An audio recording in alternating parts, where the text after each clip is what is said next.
Hello and welcome. You're watching AMN Plus, and this is our weekly review, reviewing the issues we have at hand. And I am Brian Sadisa, the host and producer. And with me is Asrat Sadisu. Very warm welcome.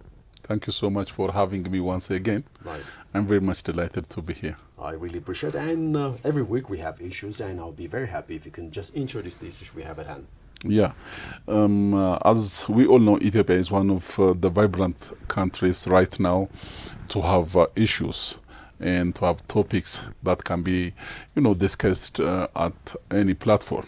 So for this week here in our media, we just prioritized some topics like the bilateral and the multilateral ties of Ethiopia with other nations and the states.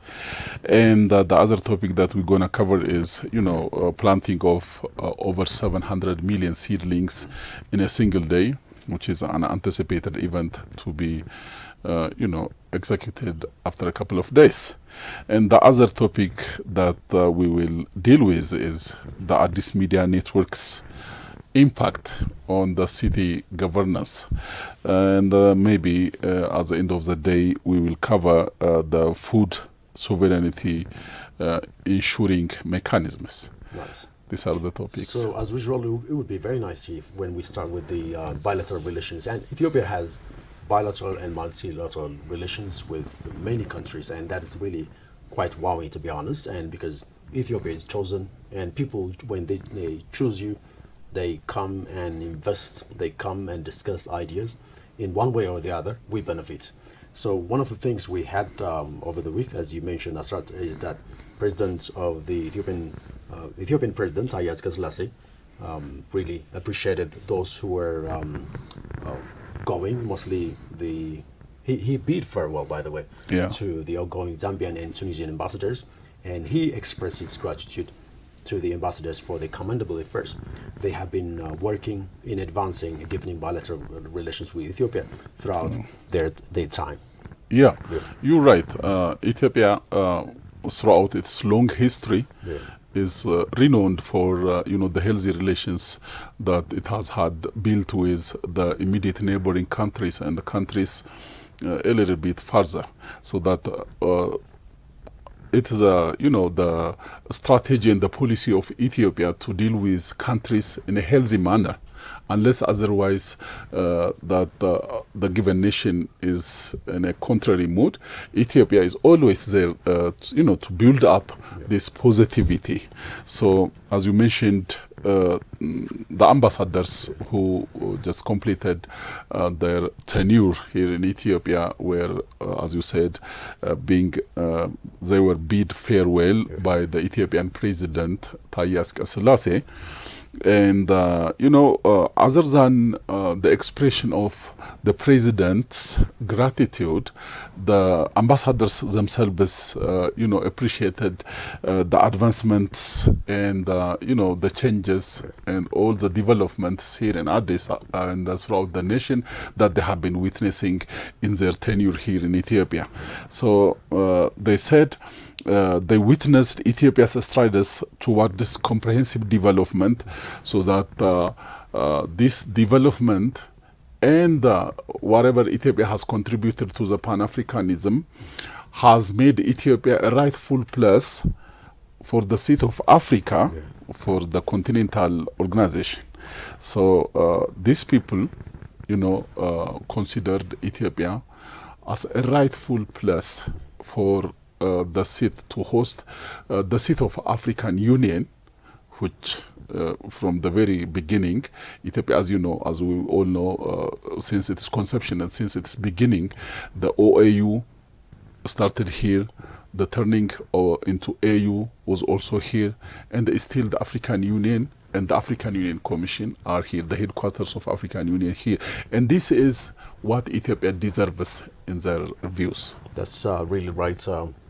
And having talked about the departing ambassadors, it'd be very nice if we can give the viewers what they had to say, especially Rose Sakala of Zambia and Abdel Hamid Garbi of Tunisia, and we'll be back watching that. You're tuning in to AMN Plus, and this is your weekly review. I must say that it was a privilege for me to be accorded an opportunity to meet His Excellency the President of the Federal Republic of Ethiopia. And his message echoes, and I think it will continue to echo as I leave Ethiopia. It was a message of continued Pan-Africanism, continued collaboration, cooperation between Ethiopia and Zambia, whom you know have been friends since 1964. Even before 1964, we have had a very close relationship with Ethiopia. And collaboration, cooperation has grown from strength to strength at various levels, starting at small scale, medium, to the highest level. We think Africa needs that kind of cooperation. It was an important opportunity for us, and for me especially, to express to His Excellency and through him the appreciation of the help and the way that the bilateral relations are going on between the two countries. It was in the same time an opportunity to say that the vibrant nation of Ethiopia is inspiring all of us, African Union member states, and I had the opportunity to express to His Excellency my admiration to the leaders of Ethiopia, to the wisdom of His Excellency Abiy Ahmed, and especially to witness as an ambassador who served here the big transformation in Ethiopia in 1 year through this magnificent project in the African continent, which is the corridor. I enjoyed being in Ethiopia. I enjoyed being with my brothers and sisters. I enjoyed serving in this lovely country. Dear viewers, we're back and of course discussing the issues we have at hand, and the next issue we have is the Ethiopian and Turkey relations. And over the week, Ethiopia, of course, welcomed the Turkey relations, the bilateral relations. Turkey, by the way, is Ethiopia's second largest foreign investor, contributing nearly $2.5 billion US dollars, spanning from textiles, agribusiness, and digital infrastructure. Exactly. So, as you mentioned, this investment spans around textiles, the agricultural businesses, and the digital infrastructure as well. So, Turkey is naturally in a boundary between Europe and Asia. And if we think of this geopolitics, Turkey is not that much far from Ethiopia, because we are in the Horn of Africa and a little bit closer to the Mediterranean. Turkey is also close to the Mediterranean Sea. So it's a single flight, I think. And both countries have, built long-standing relations. Some people even in your neighborhood started to talk of, conducting businesses in Istanbul and in other cities of Turkey. So when you take this kind of interaction of people to people to the nationwide situation, it gets, astonishing. In a recent ACE session of the World Cooperation Industries Forum here in Ethiopia, what the Ethiopian Commissioner of Investment Commission, Dr. Zaleka Temasgen, said was, the partnership between these two nations is rooted in a long-standing diplomatic engagement, mutual respect, and shared aspirations. That's really right. And when you even look at the number, over 260 Turkish companies are working in Ethiopia. That is not the number mostly here, and this is really great investment. And thousands of jobs are created because of this one. And having discussed this one, we'll be taking a listen of the founder and president, commercial counselor, investment commissioner, and this is going to be the clip. We'll be back. In recent years, Turkey has emerged as one of Ethiopia's most significant foreign direct investors. It has particularly become an indispensable partner in Ethiopia's growth story, and accounting for over 260 registered ventures that span from textile mills and machinery plants to modern agribusiness corporations. Ethiopia will be showcased to a wide audience of African and international investors as a land full of opportunity.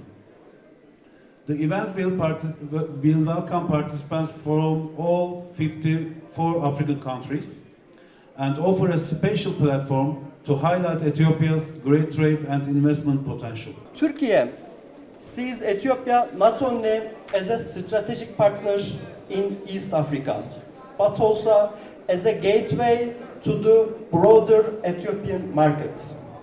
With our shared values of resilience, innovation, and cooperation, Turkey, as our private sector, is eager to explore and expand Ethiopia's dynamic and growing markets. From manufacturing, construction, and textile to agriculture, healthcare, and logistics. African economic potential is undeniable. Our continent is home to some of the fastest growing markets, the youngest population, some of the most promising sectors, from clean energy and agriculture to digital service and green infrastructure. Yet, as we all know, potential does not automatically translate into prosperity.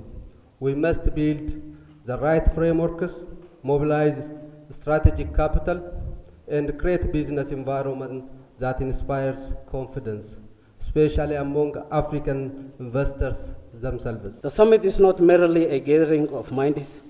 It is a powerful affirmation of our collective vision to unlock the immense potential that our continent holds. Africa is rich in resources, innovative ideas, and the youth population, eager to drive transformative change. Dear viewers, we're back, and this is your weekly review. And I am Brian Taduso, with me, Asrat Tadisu, and now still we're talking about the bilateral ties and multilateral ties as well. And the next issues will be about Ethiopia and China, agricultural issues, of course. And you remember that Ethiopia and China have a very strong bond in between, and Africa, of course, benefits from this as well. Ethiopia is beneficiary right there, and the Ethiopia-China are working always to deepen their collaboration, mostly in the agricultural technology innovation, and this paves for enhanced knowledge exchange, because Ethiopians are going to China and the Chinese are coming to Ethiopia, and there's a great advancement right there. Exactly. As we all know, China right now is a formidable nation that can't be conquered at any frontier. Simply, you can't, conquer China in any means. Rather than getting into some unwanted conflicts with countries like China, it's always better, to have positive relations. And China, in its very principle, in its natural principle, is, always there, to build up, to get closer to countries with such, a win-win kind of diplomatic relations. So, as you said, the relation of Ethiopia and China goes back to many, many years. And, that relation has brought several advantages to Ethiopia. So, because of the advancement of, the great advancement of China, Ethiopia has got, opportunities to learn from what China has did to come to the level that it has already attained. Regarding the recent situation, the agricultural innovation collaboration between Ethiopia and China has helped, Ethiopia and China to mark their agricultural, the food science and the nutrition research, agreement, which they already signed a kind of memorandum of understanding. So that the memorandum of understanding, as you know, was signed between the Ethiopian Institute of Agricultural Research and the Shanghai Jiao Tang University, which, paves Ethiopia and this institute to acquire, to get additional knowledge, expertise, and skills, so that Ethiopia goes to benefit from what China has. That's right.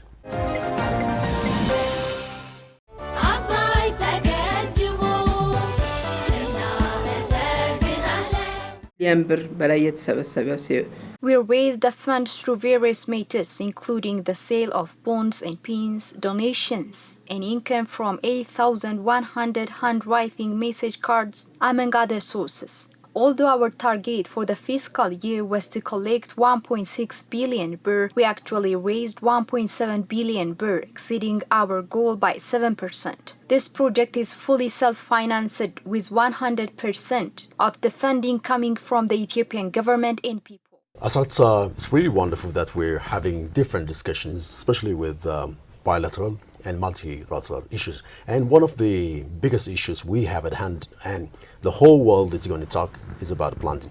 And what is to talk about planting? Because everybody plants, but what is here is the record-breaking planting. Because before, Ethiopia had it, and it's going to have it again. And it was even broken by not any other country. It was broken by ourselves, because in 2019, you remember, within a single day, in just 12 hours, we planted. I remember myself planting. I remember my friends and other people even going early in the morning and planting. And that was great number as well. And even after that, in August 2024, we broke another record. That was about 615.7 million saplings in 12 hours were planted. Even earlier, there were many other tries. And what we are doing at this time in 2025 is 700 million seedlings in just 12 hours, in just a single day. And people are saying that this is totally impossible, but then who has the record? Ethiopia has it. Who has the experience? Ethiopia has it. And we are going to do this one again, and the plants are going to be all over Ethiopia. And even discussing this, the Ethiopian Prime Minister Abiy Ahmed, urged not a single individual, but all citizens to join the record-breaking Green Legacy effort. And even I love the term itself. We're breaking the records, but we're not breaking others' record. We're breaking our own records. And Ethiopia's Prime Minister, by the way, Abiy Ahmed, has officially announced this bold plan to plant 700 million seedlings in a single day. And while we were checking the information of the Office of Prime Minister, this initiative is aiming at combating deforestation, climate change, building Ethiopia's record-breaking achievement, which we said it was taken by Ethiopia in 2019. Still, I love the term itself, breaking the record, but we're breaking our own records. And I want you, Asrat, and we want the viewers to go and plant, because we are going to break the record. That's right, my man. So, you know, as you said, Prime Minister Abiy Ahmed, as usual, has planned a bold kind of, plan of, planting 700 million seedlings in a single day, in a span of 12 hours. So that, here comes the issue that we all Ethiopians are expected to put aside the differences that we have. We always have differences, disparities. So for a day and for a common purpose that brings us together, we shall put aside our differences and march towards the tree planting. The tree planting is a humanity call. It's a response to what nature is demanding from us, so that the climate impacts, the climate issues shall be, tackled. And the climate issues are the issues of all the countries, not only the Ethiopian or not only a given European country or a country from Asia or somewhere else. So that Ethiopia, being alert enough to defend the impacts of climate change, has started this Green Legacy initiative and dealing with it for the last 5-6 years. So as you mentioned it vividly, we have been, breaking our own records consecutively, and this day is going to be the biggest day in our history where we are going, to place our own record again.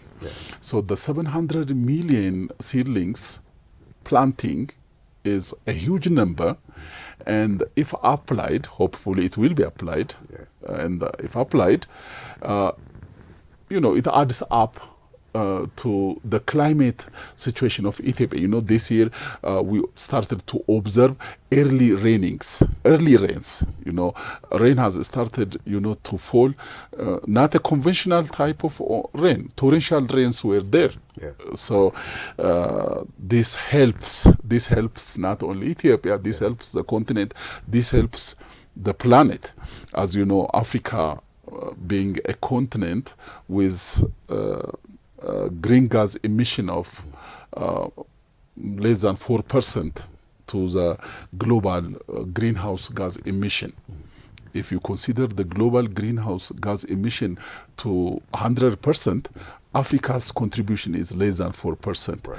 So being a contributor of less than 4%, how on earth shall we get, you know, victims and get vulnerable to whatever things that are caused by the impact of the others? Yeah. So the others shall learn, and Africa, but this time, has become leader, Yeah. not follower, Yeah. and the one that is involved in it. Yeah, and everybody's watching Ethiopia, and we're going to plant 700 million trees within a single day. Yeah. Most people say that, why do we have even to plant? It's like, you need to drink water. Yes. If you don't drink water, you know what's going to happen. So drinking water is a mandatory. Nobody's obliging you to drink, but you have to drink it. Nobody is obliging you to plant a tree, but you have to do it. Even like with the numbers I mentioned before, everybody needs at least 2 trees a day to breathe. So if you have to take the number, I need 2 trees to breathe a day. So you can do the number. How many trees do I need to breathe throughout the year? How many trees do I need to breathe forever, whenever I live on this planet? If, for example, if I'm going to live for 900 years or 90 years, it means I have to consume many trees. Yeah. But what am I really giving to the planet back? Exactly. There's nothing for free. You have to plant trees then. Yeah. And greener place even helps many things, by the way. It's not only just for human beings. You can see the shades then. There are animals right there using it. And after all, planting tree purifies water itself. So this is the natural way of purifying water. You don't have to go and buy chemicals to purify it. Nature has the way. Yeah, nature has it all. Yeah. So, you know, the soil and water conservation mechanism, Yeah. the best mechanism Yeah. of soil and water conservation is planting trees. It's true. So hopefully I'll see you there. Yeah, we will see each other. Nice. Yeah. See you there. It's not going to take us far. Still, we are in agriculture. One of the professors I'm really proud to listen is Professor Gabisa Jeta. He is the World Food Prize laureate, and he had an interview recently. Yeah. That was with Gazette Plus. Yeah. And the Professor Gabisa Jeta, the prominent agricultural expert, Yeah. said that the country's ongoing efforts to expand wheat production, especially by utilizing irrigation techniques during the summer month. And he's specifically talking about the wheat production that Ethiopia witnessed. And especially we have witnessed this one even for the couple of years. And whenever you plant, by the way, there are many traditional ways of planting. I mean, there are many ways of even producing irrigation itself. Yeah. But long time ago, even for 3,000 years ago, Yeah. we have been using even the very traditional way. Now we have tractors. Not only this, by the way, it's expected that we use the techniques. And the professor, the World Food Prize laureate, the winner, saying that it's really wonderful that we introduced the irrigation. The country itself, of course, introduced the irrigation, and the country has been able to produce the high yield wheat varieties even in dry season, not only the winter season. Yeah, you're right. The professor is renowned for his contributions to the agricultural sector, Yeah. not only to Ethiopia, but to the global agricultural issues. So that when it comes to you nailed the other points that I was astonished to listen to him. I was listening to him that he was mentioning the wheat farming techniques that Ethiopia is using, and he boldly said, Ethiopia is the best wheat farming emerging nation, And because of the wheat farming, the surging wheat production extent, Ethiopia is being considered as Africa's agricultural powerhouse. So the professor, based from the very beginning, his studies, his engagements in agriculture, is still contributing to the field practically in pragmatic ways and theoretically as well. And he, as you mentioned, he was a winner of the global prize. And even one of the things that I was happy listening to him during the interview was that people are just focusing on the production, but one thing that we have to remember is the farmers. And everything we do has to go directly to the farmers. And one of the things you have to do is, of course, scaling up the research and the technology. If you're not using more research, it means you're going back to the traditional way. So the professor asked the people who are using, of course, the irrigation to scale it up, and it has to reach the farmers right there. And when it reached to the farmers, it had to be reliable and in a very sustainable way. Well, even talking about this one, it will be really nice if we can give our viewers directly the professor. And here is what he had to say. I particularly liked the pushing wheat farming into the summer months through the off-season using irrigation, because Ethiopia is the largest wheat producer of wheat in the continent of Africa. All of the African countries combined together, the total acreage of wheat in Ethiopia is much larger than all the African countries combined.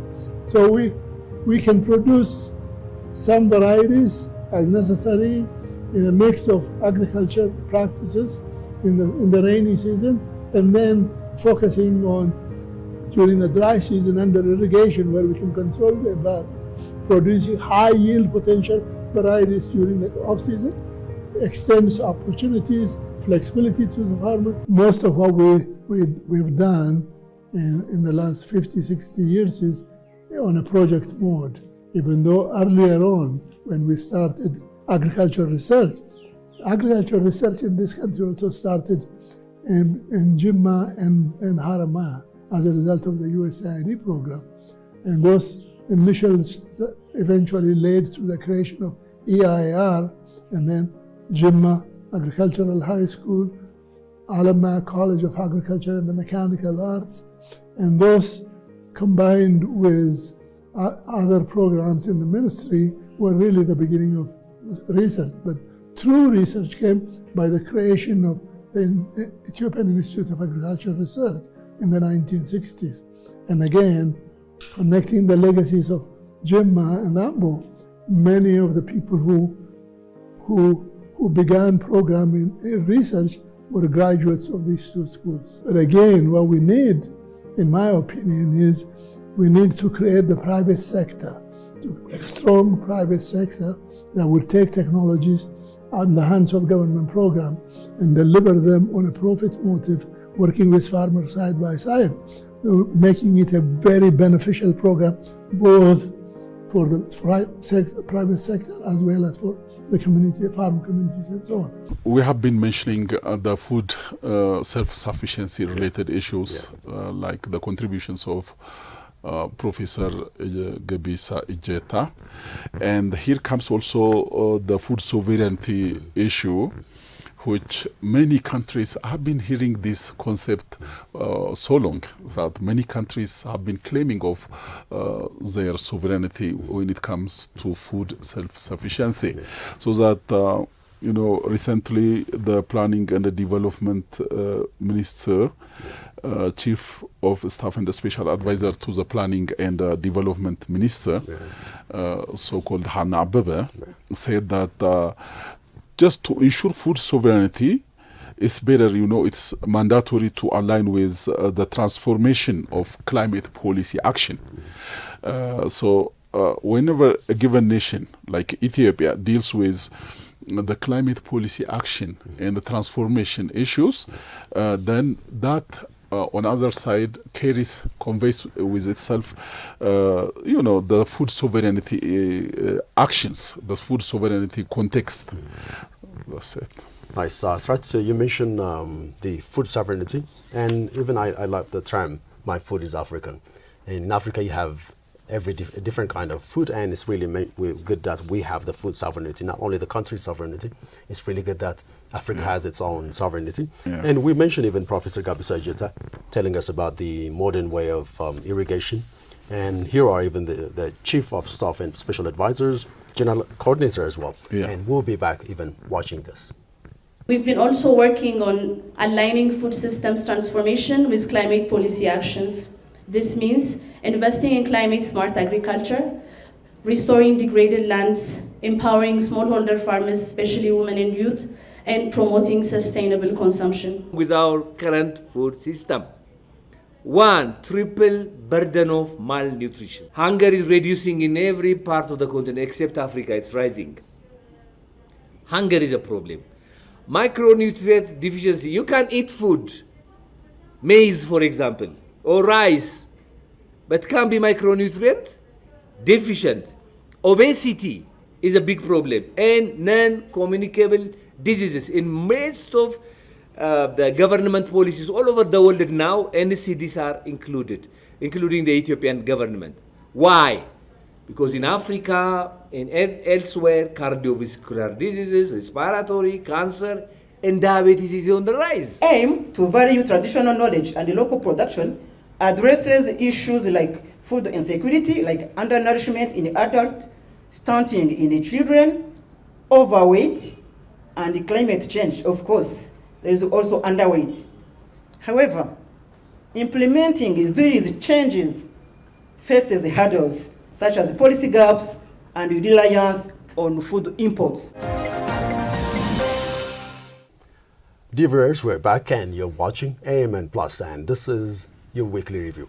Talking about the AMN of course got many impacts, especially on city governance, and it's really recognized even including by the mayor of Addis Ababa City Administration, Mayor Adanej Abeebe. And we're really happy that AMN has been recognized, and even Mayor Adanej Abeebe for its effective efforts over the past fiscal year, and especially in responding to public concerns about good governance and sovereignty delivery.